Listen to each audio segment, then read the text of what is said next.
હવે આપણે આગળની વ્યાખ્યાની વાત કરીએ તો આવે છે આવર્તકાળ કોને કહીશું અંદર. બરાબર, આ બંને વ્યાખ્યાઓ એમ તો બધી વ્યાખ્યાઓ તમને નવમામાં આવી ગઈ છે. આવર્તકાળ ખરો એ છેલ્લા છે તો સમય, એટલે એના માટે સિમ્બોલ આપણે કેપિટલ ટી લઈશું. યાદ રાખો, સ્મોલ ટી એટલે આપેલો સમય, પણ આવર્તકાળ જ્યારે લખવો હોય તો આપણે કેપિટલ ટી લખીશું ત્યાં આગળ અંદર. બરાબર, અને છે છેલ્લા સમય એટલે એનું એકમ શું થશે? સેકન્ડ થશે કે નહીં થાય અંદર? સમજ પડે છે દરેક જણ આટલો પાઠ? ચાલો, તો વાત આવે છે કે આવર્તકાળની વ્યાખ્યા થશે શું? એક દોલન પૂર્ણ થવા માટે લાગતા સમયને. બરાબર છે, દોલન લેવાના છે પણ કેટલો લેવાના છે? એક દોલન. કોઈ બી દોલક હોય એને એક દોલન પૂર્ણ થવા માટે કેટલો સમય લાગે છે, બરાબર, એને જે તે દોલકનો શું કહેવાશે? આવર્તકાળ કહેવાશે અંદર. સમજ્યા કે ના સમજ્યા અંદર? અને બીજો એની બેનપણી આવે છે જેનું નામ શું છે? આવૃત્તિ. તો આવૃત્તિ ખરી એને ઇંગ્લિશમાં ફ્રીક્વન્સી કહીએ છે. એટલે એનો અહીંયા આગળ સિમ્બોલ શું છે? સ્મોલ એફ છે. અને એનો એકમ ખરો આપણે હર્ટ્ઝ લખીએ છીએ. આપણે હર્ટ્ઝ ગુજરાતીમાં એક્ઝેટ લખવાનું છે, અથવા તો આપણે સેકન્ડ ઇન્વર્સ લખી શકીએ છીએ અંદર. બરાબર, તો એની વ્યાખ્યા શું આવે છે અંદર? તો એક સેકન્ડમાં પૂર્ણ થતા દોલનોની સંખ્યાને તે સરળ આવર્ત દોલકની શું કહેવામાં આવે છે? આવૃત્તિ કહેવાય છે. તો સમજો કે આવર્તકાળમાં શું કહે છે? દોલન એક, એના માટે લાગતો સમય. જ્યારે આવૃત્તિમાં શું કહે છે? સમય એક લેવાનો. એટલે સમજી લો કે આવર્તકાળ એ સમય છે, જ્યારે આવૃત્તિ એટલે સંખ્યા છે. સમજ્યા કે ના સમજ્યા? આવર્તકાળ માટે સંખ્યા એક લેવાની છે અને એના માટે લાગતો સમય શોધવાનો છે. જ્યારે આવૃત્તિની અંદર આપણે શું કરવાનું છે અંદર? કે સમય એક સેકન્ડ લેવાનો છે અને એના માટે કેટલી સંખ્યા થાય છે, એટલે કે એક સેકન્ડમાં પૂર્ણ થતા દોલનની સંખ્યાને આપણે શું કહીએ છીએ? દોલકની આવૃત્તિ કહીએ છીએ અંદર. સમજ્યા કે ના સમજ્યા અંદર? ત્યાર પછી બીજો એક પોઈન્ટ આવે છે જેને કહેવાય છે કોણીય આવૃત્તિ. અને ત્યાર પછી આપણે આકૃતિમાં બી સમજવાનો ટ્રાય કરીશું કે આવર્તકાળ શું છે. બરાબર, તો કોણીય આવૃત્તિ શું છે? તો જે પણ આપણને દોલકની આવૃત્તિ મળી એફ, એને 2π વડે શું કરો? ગુણી નાખો. એટલે કે દોલકની આવૃત્તિના 2π ઘણાને દોલકની કઈ આવૃત્તિ કહેવાય છે? ભાઈ, કોણીય આવૃત્તિ કહેવાય છે અંદર. બરાબર, હવે કોણીય આવૃત્તિ બીજું કશું નહીં, પણ આપણે ચાક ગતિમાં સમજાય એ પ્રમાણે કોણીય ઝડપ જ છે. કોણીય ઝડપનું સૂત્ર શું લેતા હતા? 2π/t લેતા હતા અંદર. હા કે ના? કોણીય સ્થળાંતર ભાગ્યા લાગતો સમય. તો એક પરિભ્રમણ માટે આપણે કોણીય અંતર કેટલું લઈ શકીએ? 2π લઈ શકીએ. અને એક પરિભ્રમણ માટે લાગતા સમયને કેપિટલ ટી કહેવાય કે ના કહેવાય અંદર? તો આમ ઓમેગા બરાબર આપણને બીજું સૂત્ર શું હતું? કોણીય ઝડપ પ્રમાણે 2π/t મળતું હતું. તો આ સૂત્ર અને આ સૂત્રને આપણે જ્યારે સરખામણી કરીએ તો જો ઓમેગા બરાબર ઓમેગા છે, તો જમણી બાજુ અને ડાબી બાજુને આપણે સરખાય તો 2πf બરાબર શું મળશે? 2π/T મળે. તો 2π કટ થઈ જાય તો f બરાબર તમને સૂત્ર શું મળશે? ભાઈ, f 1/t મળશે કે નહીં મળે અંદર? સમજ પડે છે દરેક જણે આટલો પાઠ? તો આમ આવૃત્તિ અને આવર્તકાળ ખરા એ બંને એકબીજાના શું છે? વ્યસ્ત છે, બીજું કશું છે નહીં અંદર. સમજી ગયા કે ના સમજી ગયા અંદર? અને આ જે આપણી કોણીય આવૃત્તિ છે ને એકમની વાત કરતો શું લખીશું? રેડિયન પ્રતિ સેકન્ડ લખીએ છીએ આપણે અંદર. બરાબર, કોણીય ઝડપનો જે એકમ છે એ જ છે અંદર. બરાબર, હવે અહીંયા આગળ વાત કરીએ આપણે તો શું કહેવાય કે આપણો જે દોલક ખરો એનો આવર્તકાળ કેવો હોય? તો જુઓ, અહીંથી એને શું કરું? પરિભ્રમણની શરૂઆત કરી કે ના કરી અંદર? સમજ પડે છે આટલો પાઠ દરેક જણને? બરાબર, અહીંથી શું કરી? પરિભ્રમણની શરૂઆત કરી અંદર. ત્યાર પછી જો ઉપર ગયો, પછી નીચે અને પાછો આવ્યો. બરાબર, અહીંથી ફરીવાર પાછું એનું શું થશે? આ રીતના દોલન ચાલુ થશે અંદર. તો આમ એક દોલન પૂર્ણ કરવા માટે લાગતો સમય, એટલે આપણે શરૂઆત કયા સમયથી લીધી હતી? ભાઈ, શૂન્ય સમયથી લીધી હતી. ત્યાર પછી અહીં સુધી પહોંચ્યા હતા. અહીંયા આગળ સમય કેટલો? T8 આ. તો આનો મતલબ T8 - T0. બરાબર, આનો જે તફાવત મળે એ જે તમને ડેલ્ટા ટી મળશે એ એનો શું કહેવાશે? આવર્તકાળ કહેવાશે અંદર. સમજ્યા કે ના સમજ્યા અંદર? બરાબર છે. અને ત્યાર પછી અગર તમને T1 T2 T3 બધાની વેલ્યુ આપી હોય તો તમારે જોવાનું 0 થી 1 સેકન્ડ કેટલું થાય છે અને આની અંદર કેટલા દોલનો પૂર્ણ થાય છે એ તમે ગણી કાઢો તો તમને શું મળી જશે? આવૃત્તિ મળી જશે અંદર. સમજ્યા? અને ના શોધતા આવડે તો આપણને આવર્તકાળ તો શોધતા આવડે છે અને વ્યસ્ત કરી દો એટલે આપણને ઓટોમેટિકલી શું મળી જશે? આવૃત્તિ મળી જશે અંદર. સમજી ગયા કે ના સમજી ગયા દરેક જણ? બરાબર, તો આના બેઝ પર આપણને ઉદાહરણ એક આપેલો છે અંદર. તો ઉદાહરણ એક આપણને શું કહે છે અહીંયા ગાડી? કે સામાન્ય રીતે માનવ હૃદય 1 મિનિટની અંદર 75 વખત ધબકતું જણાય છે. તો તેની આવૃત્તિ અને આવર્તકાળની ગણતરી કરો. ચલો, આવૃત્તિની વ્યાખ્યા શું હતી? એક સેકન્ડમાં થતા દોલનની સંખ્યા. હવે અહીંયા ગાડી ધબકવું એ પણ એક જાતનું શું છે? દોલન જેવું જ છે અંદર. બરાબર, તો આપણે અહીંયા ગાડી વાત કરીએ 1 મિનિટમાં 75 વખત. એનો મતલબ શું થયો? 60 સેકન્ડમાં 75 વાર ધબકે છે.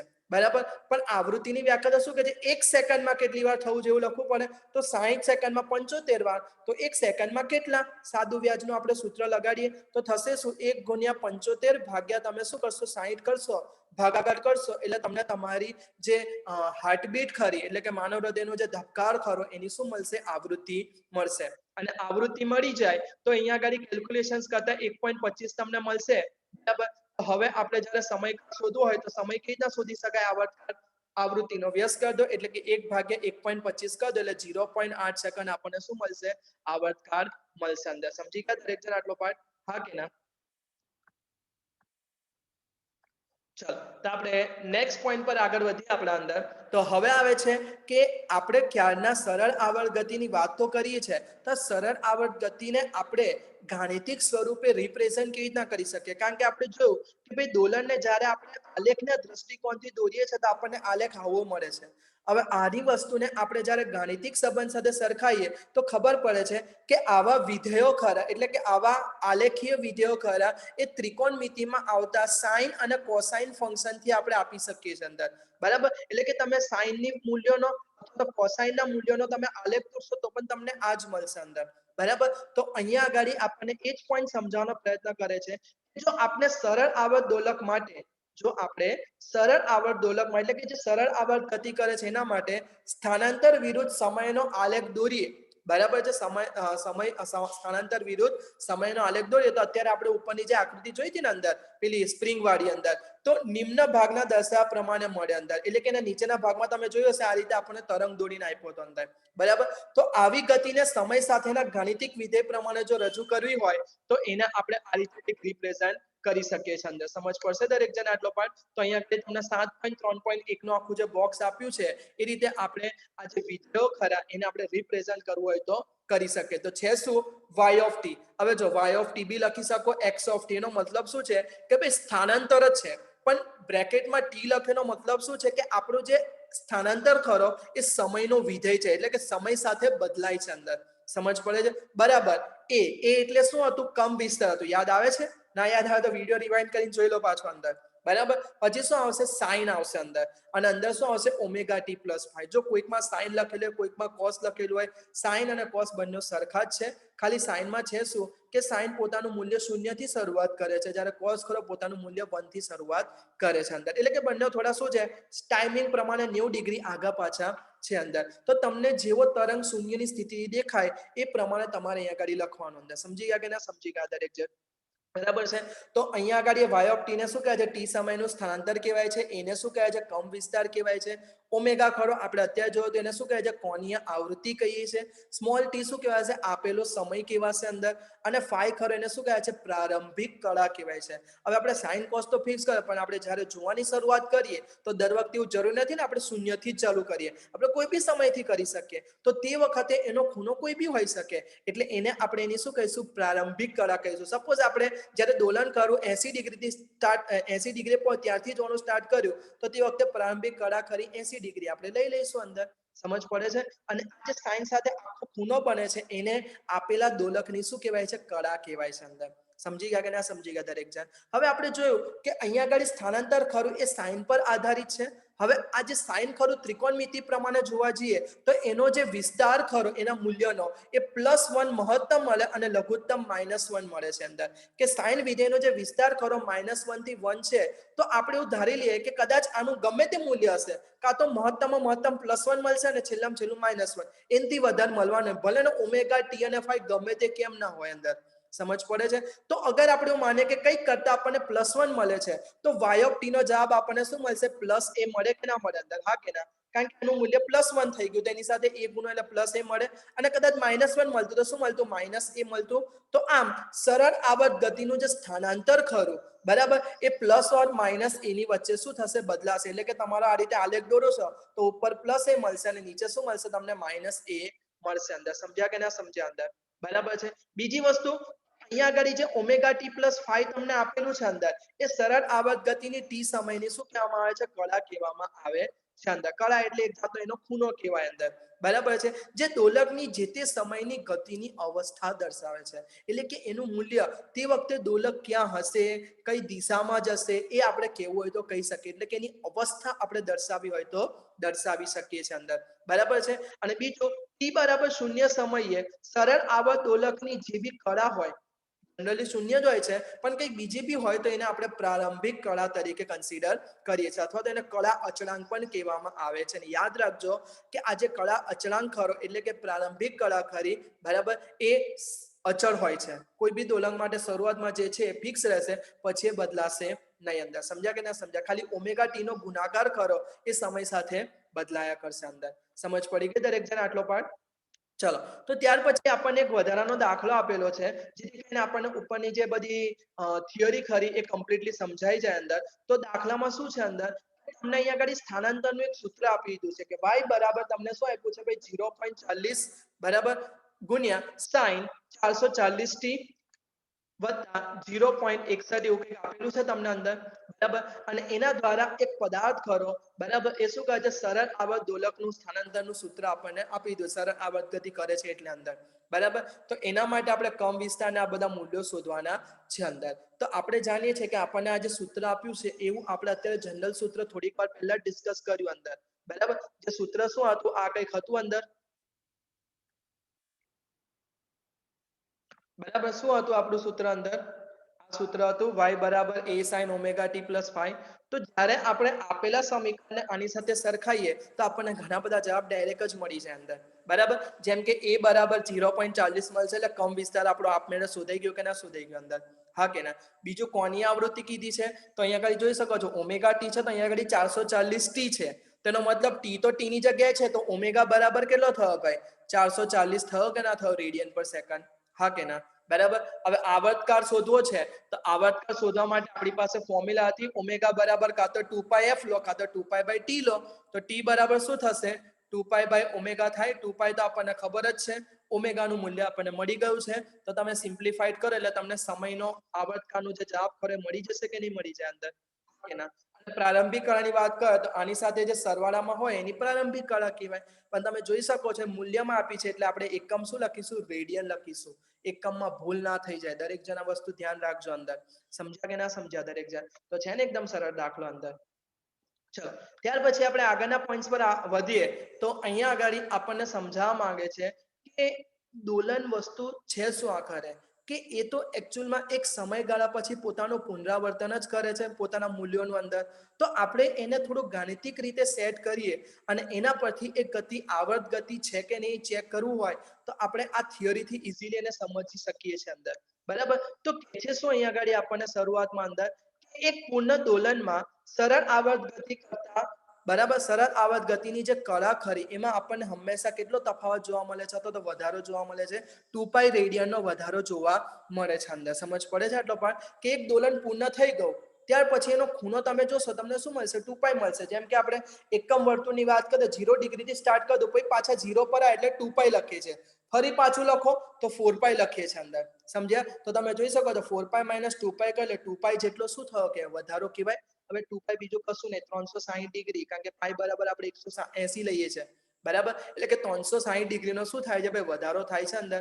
તો ધારો કે મેં n જેટલા દોલનો લેતા હોય, બરાબર, તો મને કળામાં કેટલો વધારો જોવા મળશે, તો 2π ગુણ્યા n થશે અંદર, સીધી વસ્તુ. એટલે 2nπ જેટલો મને શું જોવા મળશે, વધારો જોવા મળશે. તો આના પરથી મને સમજાય છે શું, કે અગર મેં મારા જે સરળ આવર્ત ગતિ કરતા દોલક ખરું એના સ્થાનાંતરના સૂત્રની અંદર, એના સ્થાનાંતરના સૂત્રની અંદર અગર મેં 2π જેટલા ખૂણાનો વધારો જોઉં છું કળામાં, બરાબર, તેનો મતલબ કે એક આવર્તકાળ જેટલો સમય મેં વધારે લઈ લઉં છું. કેમ? કારણ કે 2π રેડિયન જેટલો વધારો ખરો એના માટે એને એક આવર્તકાળ જેટલો સમય લાગે અંદર. તો જો આવર્ત ગતિનો આવર્તકાળ t છે એવું આપણે ધારી લઈએ તો t પ્લસ કેપિટલ T સમયનું દોલકનું સ્થાનાંતર એ કોઈ પણ t સમય દોલકના સ્થાનાંતર જેટલું જ હશે અંદર. આઈડિયા આવે છે દરેક જણને? એનો મતલબ શું છે કે એક આવર્તકાળ પછી બધા પોતાના મૂલ્યોનું રિપીટેશન જ કરે છે. તો મેં કોઈ સ્મોલ t સમયે સ્થાનાંતર જોઉં છું અને બીજું સ્થાનાંતર t પ્લસ કેપિટલ T સમય એટલે કે આવર્તકાળના ઉમેરા સાથે કરીશ તો મને જે સ્થાનાંતર t સમય મળતું હતું એ જ મને t પ્લસ કેપિટલ T સમયે મળશે અંદર. સમજ પડે છે અંદર આટલો પાર્ટ? હા કે ના? તો આ વસ્તુ ગ્રાફથી આપણે જોઈ જ શકીએ છીએ. એટલે આપણે એના પરથી એવું લખી શકીએ કે y ઓફ t બરાબર શું લખાય? yt plus capital T. કેમ? કારણ કે એક આવર્તકાળ બાદ 2π જેટલો એની અંદર કળામાં શું થાય છે? વધારો થાય છે. અને આ વધારો થયા પછી દરેક વેલ્યુનું શું થાય છે? પુનરાવર્તન થાય છે અંદર. સમજ પડે છે આટલો પાર્ટ? હવે y ઓફ t નું આપણે જનરલ ઇક્વેશન જાણીએ છીએ, a sin omega t plus phi. એવી રીતના આનું પણ લખવું હોય તો લખાય કે ના લખાય? a sin, હવે t ની જગ્યાએ આપણે શું લખવાનું છે? t plus capital T. અને વત્તા શું આવશે ભાઈ? phi આવશે કે નહીં આવે અંદર? સમજ પડે છે દરેક જણને આટલો? યસ ઓર નો? બરાબર છે. હવે આપણે અહીંયા આગળ શું કહેવાય કે શૂન્ય સાથે આપણું મગજ ફ્રાય ના થાય એટલે આપણે 2π લખી દઈએ છીએ. કેમ? કારણ કે વાત કહી છે 2π જેટલો વધારો કરો તો એનાથી મૂલ્યમાં કોઈ ફરક પડતો નથી અંદર. તો sin omega t plus 5 plus 2π આપણે લખી દઈએ તો એનું એ જ મૂલ્ય મળશે જે sin ઓમેગા t પ્લસ 5 નું મળતું હતું આપણને અંદર. બરાબર? અને અહીંયા આગળ આપણે કૌંસ છૂટો કરી દો તો ઓમેગા ટી અને પ્લસ 5 મળશે. હવે આ બે ત્રિકોણમિતિ વિધેય છે, બંને સરખા છે, એનો મતલબ એમના ખૂણાઓ પણ કેવા હોય? સરખા હોય તો જ બને. તો અહીંથી ઓમેગા ટી કટ થઈ જશે, 2π તો રહેશે, સોરી 5 કટ થઈ જશે. તો તમને મળશે શું? ઓમેગા ટી બરાબર 2π મળે કે ના મળે અંદર? કે ના? તો પછી તમે ઓમેગાને સૂત્રનો કરતા બનાવો તો તમને શું મળશે? 2π/t મળશે. અથવા તો 1/t ની જગ્યાએ 2πf બી તમારે લખવું હોય તો લખી શકો કે નથી લખી શકતા અંદર? હા કે ના? તો આપણે શું કરીશું કે જ્યારે આપણને કોઈ બી ગાણિતિક વિધેય આપી દીધો હોય, બરાબર, અને એ વિધેય પરથી આપણે એવું કહેવાનું જરૂર પડે કે આપેલો પદાર્થ સરળ આવર્ત ગતિ કરે છે કે નથી કરતો, તો એના માટે આપણે સૌથી પહેલા એને શું કરીશું? આ જનરલ ફોર્મની અંદર આપણે રિપ્રેઝન્ટ કરાવડાવીશું. અને જો આ જનરલ ફોર્મમાં રિપ્રેઝન્ટ થાય છે તો આ થિયરી એની પર અપ્લાય થવાની છે. અને અપ્લાય થાય તો એના માટે ઓમેગાનું આપણી પાસે સૂત્ર છે જ, એટલે કે એના પરથી એના આવર્તકાળનું આપણે સૂત્ર આપવું હોય તો આપી શકીએ 2π/ω પરથી અંદર. સમજ પડે છે દરેક જણને આટલો પાર્ટ? હા કે ના? તો ચાલો આ વસ્તુને વધુ ક્લિયર આપણે એક દાખલા દ્વારા કરવાનો પ્રયત્ન કરીએ અંદર. તો ઉદાહરણ 14.2 તમને આપેલું છે, જેમાં કહે છે શું કે નીચે આપેલા સમયના વિધેયોમાંથી કયું આવર્ત ગતિ અને બિન આવર્ત ગતિ દર્શાવે છે આપણે કહેવાનું છે અંદર. સમજ પડે છે આટલો પાર્ટ? બરાબર. એટલે કે આવર્ત ગતિ છે કે નહીં પહેલા કહેવાનું છે, અને જો આવર્ત ગતિ હોય તો એના માટે આપણે આવર્તકાળનું શું આપવાનું છે ભાઈ? સૂત્ર આપવાનું છે અંદર. સમજ પડે છે આટલો પાર્ટ? બરાબર. તો ચાલો શરૂઆત કરીએ. અહીંયા એક ફંક્શન આપ્યું છે sin ઓમેગા t અને cos ઓમેગા t. બરાબર છે. કદાચ મેં આગલા વિડીયોમાં તમને જણાવ્યું હશે કે આ ચેપ્ટર ખરેખર ત્રિકોણમિતિનો વધુ ઉપયોગ છે, તો તમને ત્રિકોણમિતિની બેઝિક ફોર્મ્યુલાઓ બધી ઘણી બધી ખબર હોવી જોઈએ અંદર. સમજ પડે છે દરેક જણ આટલો પાર્ટ? બરાબર છે. તો અહીંયા આગળ આપણે આ ત્રિકોણમિતિનો એક વિધેય છે, તો અહીંયા આગળ જોઈ શકો sin નો જે ખૂણો છે એ જ એની સાથે પ્લસમાં cos નો ખૂણો છે અંદર.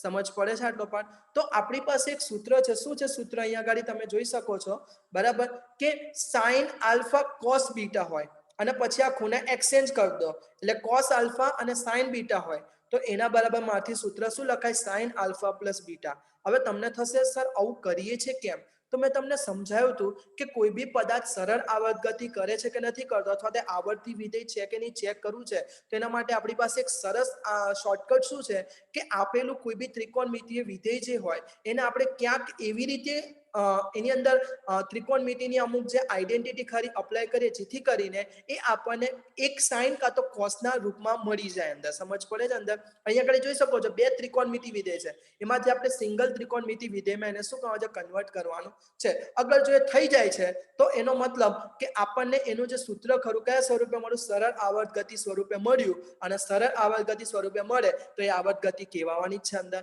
અને એના માટે આવર્તકાળ શોધવાનું સૂત્ર બી આપણે અત્યારે આની ઉપરની સ્લાઇડમાં ડિસ્કસ કર્યું અંદર કે t બરાબર 2π/ω પરથી આપણે આરામથી આપવું હોય તો આપી શકીએ છીએ અંદર. સમજ પડે છે કે નથી પડતો પાર્ટ? તો અહીંયા આગળ એ લોકો આ જ કર્યું છે કે sin omega t cos omega t હતું, તે લોકોએ શું કર્યું કે આપણી પાસે એક નોલેજ છે કે cos 45 અને sin 45 ના મૂલ્ય સરખા છે, અને એનું મૂલ્ય કેટલું લે છે? 1/√2 લે છે. એટલે √2 વડે આપણે ગુણીએ અને ભાગીએ તો આપણને આ રીતે કંઈક મળશે અંદર. હા કે ના? હવે 1/√2 સોલ્યુશન પ્રમાણે શું કે sin હોય તો બાજુમાં cos હોવો જોઈએ, તો આપણે sin ઓમેગા t અને cos π/4 લખી દઈએ. અને એવી રીતે અહીંયા આગળ cos ઓમેગા t છે તો sin π/4 લખી દે. π/4 એટલે 45 ડિગ્રી. કન્ફ્યુઝ ના થતા પાછા અંદર. તો હવે આ ફોર્મ્યુલા પરથી sin cos અને cos sin આપ્યું છે તો આપણે શું લખીએ? sin આલ્ફા પ્લસ બીટા લખી શકીએ અંદર. તો sin ઓમેગા t પ્લસ π/4 લખાય કે ના લખાય? બરાબર. તો તમને ફાઇનલી આના બરાબર સૂત્ર શું મળ્યું? આ થઈ ગયો અંદર. તો તમે જોઈ શકો છો જનરલ સૂત્ર જેવું છે a sin omega t plus 5 બરાબર.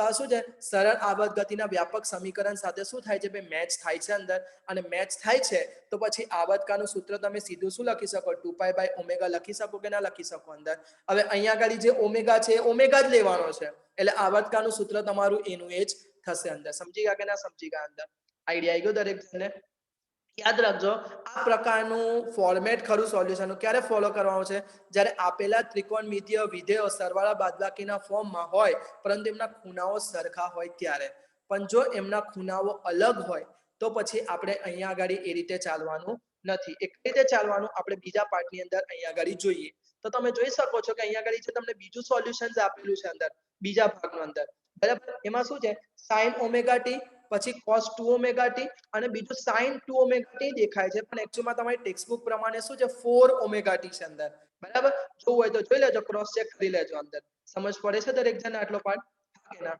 તો એ શું છે sin 4 ઓમેગા ટી તો એ સરળ આવર્ત ગતિનું સૂત્ર છે કે નહીં આપણે કહેવાનું છે તો કઈ રીતે કહી શકીએ આપણે અંદર બરાબર તો અહીંયા આગળ સૌથી પહેલા વાત કરીએ તો એક તો જો સરવાળો ભલે છે પણ દરેકના ખૂણાઓ અલગ છે એટલે ઉપરની મેથડ પ્રમાણે તો આપણાથી સોલ્યુશન થશે નહીં અંદર બરાબર છે તો આપણે શું કરીશું ચેક કરીશું કે અહીંયા આગળ દરેકે દરેક વિધેય ખરો એનો જે શું કહેવાય આવર્તકાળ ખરો એનો આવર્તકાળ એ એકબીજાના મલ્ટિપલમાં થાય છે એકબીજાના ગુણક સ્વરૂપે થાય છે જો થતું હોય તો પછી આવર્ત ગતિ આપણે કેવી હોય તો કહી શકીએ છીએ અંદર સમજ પડે છે આટલો પાર્ટ બરાબર તો એક વસ્તુ છે કે આને સરળ આવર્ત ગતિ તો નહીં કહી શકીએ કેમ કારણ કે સરળ આવર્ત ગતિમાં રૂપાંતર કરવામાં આનામાં કોઈ શક્યતા દેખાતી નથી એટલે સરળ આવર્ત ગતિ નહીં થાય પણ આપણે તો આવર્ત ગતિ છે કે નહીં એટલું જ કેવું છે ને અંદર તો sin ઓમેગા ટી ની વાત કરીએ બરાબર છે તો એનો આપણે કમ વિસ્તાર 1 લઈએ sin ઓમેગા ટી પ્લસ 5 સાથે કમ્પેર કરીએ તો પ્રારંભિક કરેની શૂન્ય થઈ તો પછી અહીંયા આગળ ટી બરાબર તો આપણે જાણીએ જ છે કે સરળ આવર્ત ગતિ પ્રમાણે 2π/ω થાય